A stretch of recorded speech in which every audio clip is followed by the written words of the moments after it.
Some of you guys still might be up. All right. We're gonna chop it up. Hopefully I'm coming through loud and clear. We're gonna chop it up about my overall thoughts on Vietnam. All right.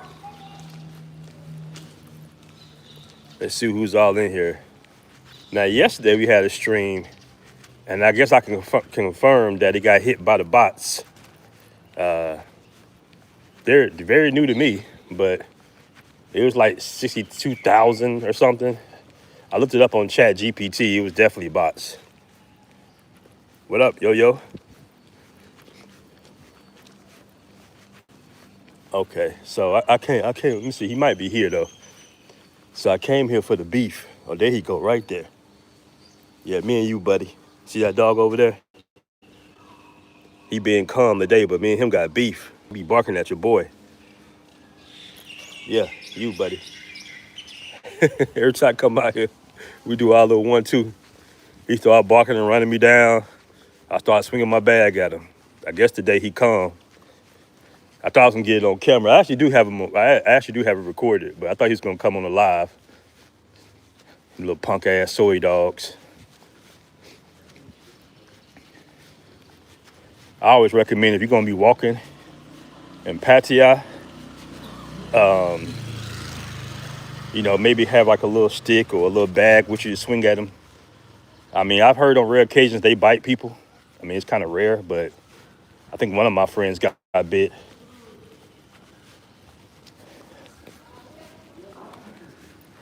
See what we got going home. Morning for Phuket, man. Man, my girl want to go to Phuket so bad. That's probably going to be our next spot. Probably going to be Phuket. Phuket, as they say.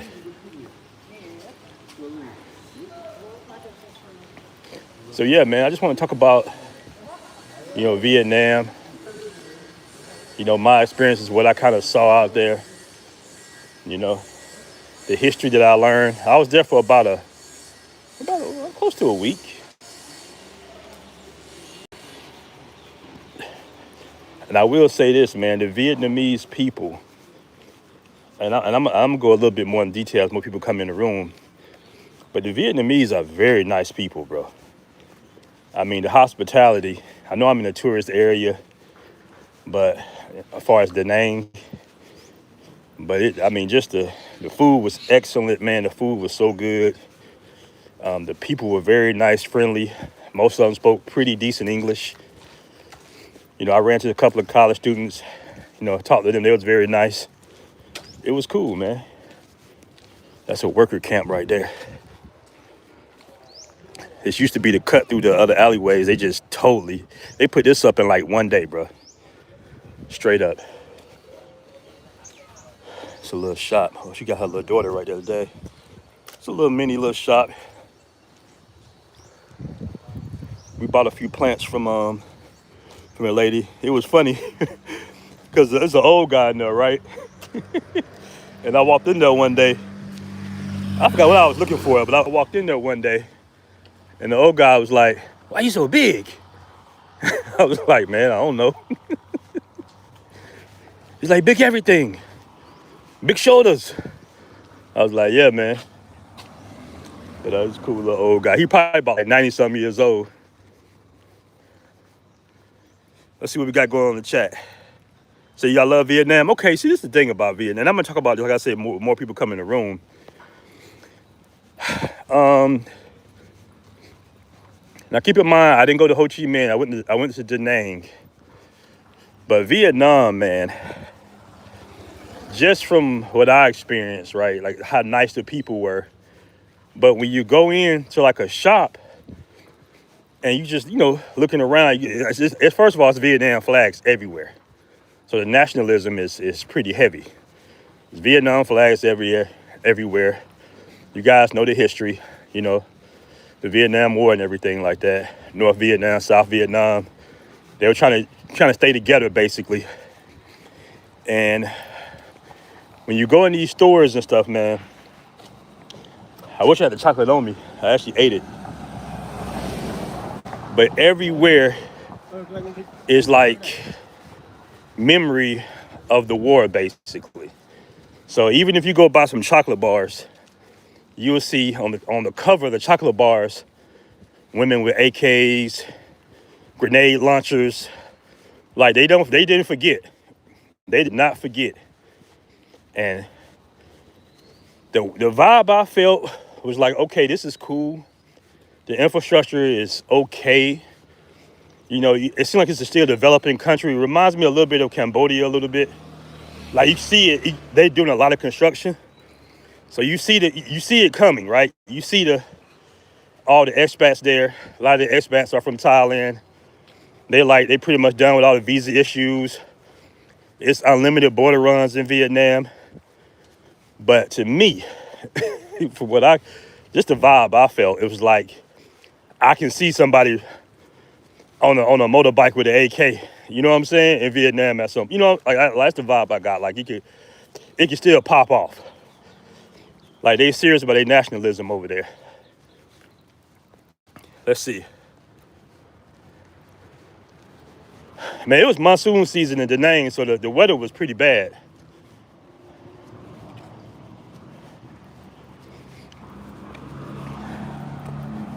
Let's see if you're gonna have 70K people watching the live too.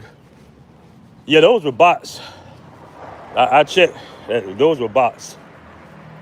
But my channel is good because I don't use bots. It just, sometimes the bots just happen to pick a random channel. There's a spider on me or something. You know what? Can y'all guys hear me? I didn't even realize I had my headphones in. My girl wanna rent one of these bikes today.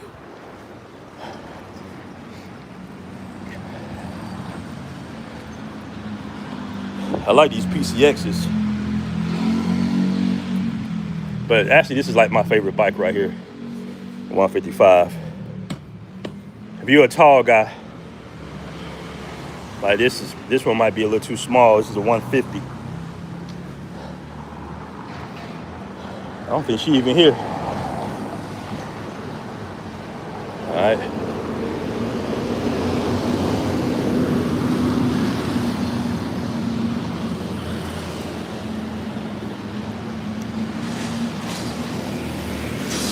Yeah, so if you guys wondering where the lives are at, the lives, when I do like IRL lives, I put them on private. Well, actually, I don't put them on private. I put them on members only, and also I push them to the app.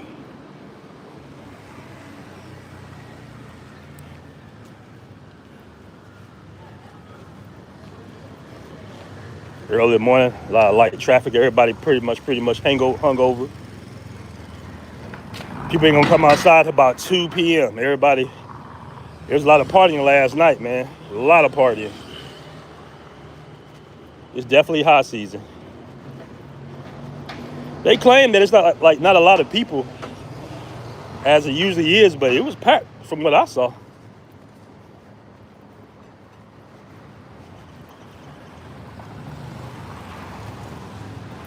Let's see. Who's in the chat? We got 28 in the room.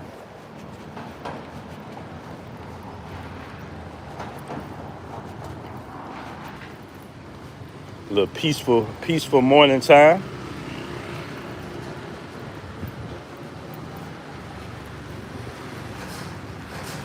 Hey, what's going on, brother? All right.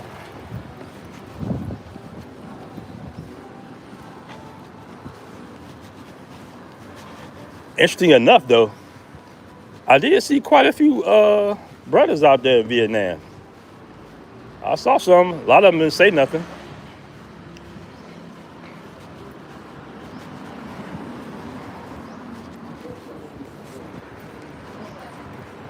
What up, Trent 5? What's good, brother?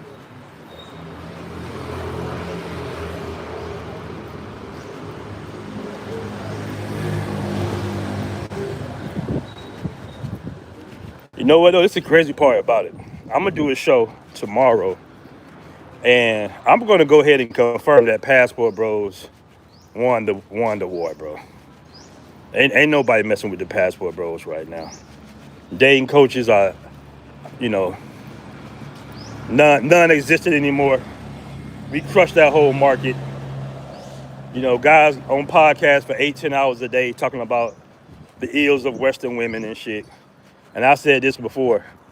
I said, man, Passport Bros and Obsidian. I feel like Obsidian is like the godfather of the manosphere. All right. He's the first guy I started listening to on YouTube back in about damn near a decade ago. So he kind of confirmed it. Like, look, Passport Bros, listen, when you're in Vietnam and you're not even in the main city, you're like a little off brand, not off brand, but like like I see like the name, and you seeing brothers in the airport with their Asian wives or Asian girlfriends and shit. That kind of tells you what it is now. And then you see sisters by themselves. That kind of tell you that, hey, that's what it is in 2025. And I'm gonna say this, man. I'm gonna say this. In a perfect world, I understand the mentality of, being, the nationalism and being with your own culture of women. I totally get that in a perfect world. But we're not in a perfect world. And if you black or white, listen, I've heard the same stories from white men, from brothers, white men in Australia, the UK. At this point in time, in 2025, I'm going to be honest with you. You don't have the luxury of choosing a woman that's just because of her ethnicity. You don't have that luxury, because when you do that, you're going to end up like Dr. Umar. You know what I'm saying? Not being able to raise your kids, fighting back and forth, on back child support. Your personal life so fucked up that you can't focus on your goals of opening up a school, which we desperately need, right? Because you feel like you entitled to, that, okay, she's black, so she's gonna be the best woman for me. Nah. It should work that way, but it don't. You gotta go for the best woman for you, man. That's gonna follow your program. And I was telling the guy this, I was like, look, man, it is what it is. You know what I'm saying? You gotta expand your options, bro. If you really want to raise your children and shit, I'm not saying that all American women are bad. I'm just saying, like, in general, that's the most important decision you're gonna make on your life. So why limit yourself?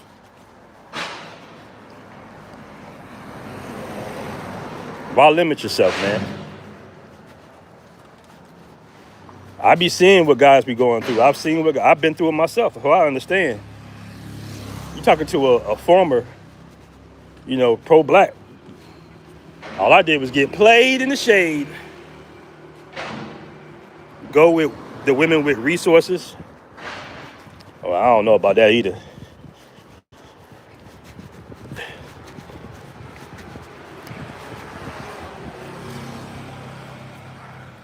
We're not property, we're men. We go where we want and entertain what we want. Exactly. Like I said, in a perfect world, bro, you should be able to choose a woman from your culture and your neighborhood, Keisha down the block, in a perfect world, but we're not in a perfect world, bro. And unfortunately, I wish I could have interviewed this Australian guy. We were just having such a good conversation. I didn't think to pull out the phone, but he was telling me about the laws in Australia and how they just rape men in Australia, basically.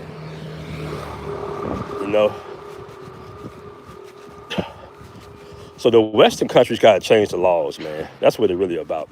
And you know what I saw yesterday? I saw a Thai police officer at the little parade. It was a Thai police officer, and his wife was feeding him. She had the chopsticks and the noodles. I'd be like, my girl be doing that shit sometimes, but I ain't gonna say it make me uncomfortable, but I'm like, okay, I'm good, baby. I can feed myself.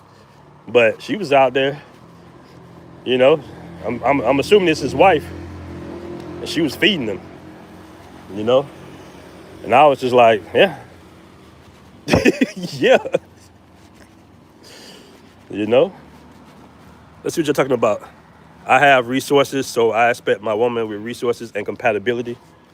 You can go that route. There's no one way, bro. I'll be trying to tell guys that too. Your situation is your individual situation. Me, I respect everybody's situation. Some women come with resources. Some women are the resource. Shit, you know, whatever makes you comfortable. I had a friend. Well, I ain't gonna say a friend no more. He actually went on somebody YouTube channel and dissed me for what reason I don't know. But he was telling me about, like, he was tired of Colombia because we was out there in Medellin. He's like, I'm tired of Colombian women. They ain't got no money. Everything's got to be on you. And I'm sitting here like, brother, you are 42 years old dating a 22-year-old Colombian woman, Afro-Latina, from the barrio. You expect her to be going half on your rent with you or something? You expect her to be paying bills? If you was in the States, a 23-year-old, beautiful 8-piece wouldn't even be looking at you. Look, I need water. Let me go in here, man. I probably need the water. Grab the water real quick. Let me see if I got some change. Yeah, boss done. I'm like, listen, man. Like, I get it. If you one of them guys that like women to be like doctors and lawyers, listen, my girl is a professional, so I get it. I'm on the same type of time too, but that's not everybody's situation. Water.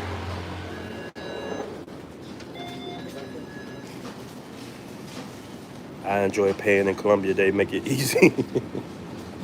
Man, you pay everywhere, bro. It's just in America. It's just kind of a little bit. It's the finesse is different, but we pay everywhere. But I get what you're saying though. Go right here. So I get this little. Yeah, I get this little water.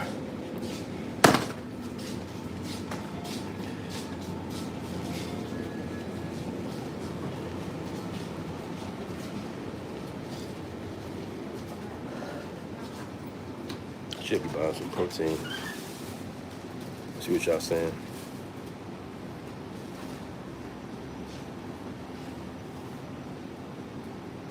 Gotta be on my program. I'll find out who doesn't matter the race. Yeah.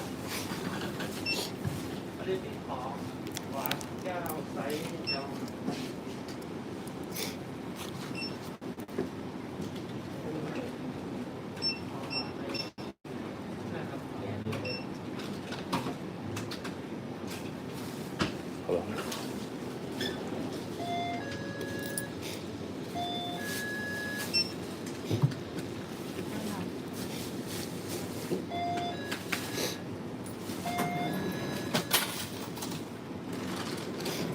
You. All right, man. That little Russian woman was thick. I don't know why I always be baddies to this little 7-Eleven right here. I don't know what it is about this little 7-Eleven.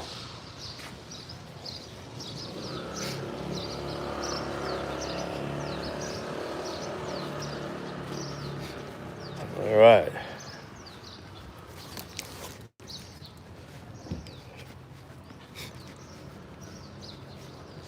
All right, guys, so I just tapped in for a second. We're going to holler.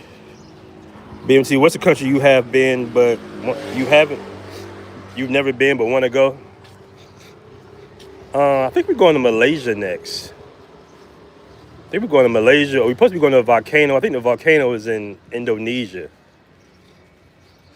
I just want to travel around Southeast Asia for the time being because it's close.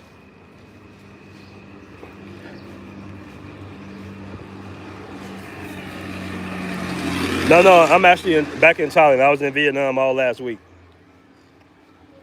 All right, guys, we out. Till next time. Peace.